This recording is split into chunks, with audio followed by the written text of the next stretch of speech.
Mr. Roman, are you aware that we are sending $40 million a week to the Taliban? Yes, sir. Can you name other instances of foreign aid going to terrorist organizations?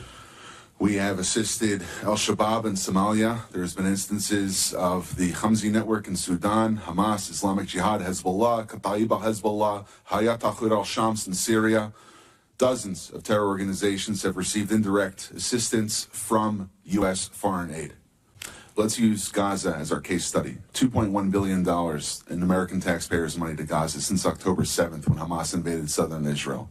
USAID money was going in terms of an emergency use authorization to try to go to parties that USAID formerly had a relationship with in the Gaza Strip.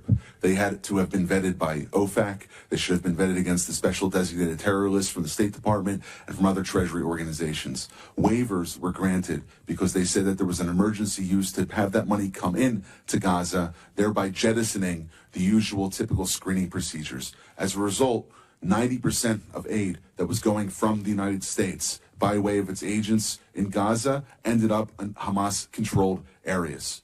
And this is ridiculous. Essentially, what the U.S. assistance to Gaza did was underwrite the ability for Hamas to survive until the ceasefire was just passed a few weeks ago.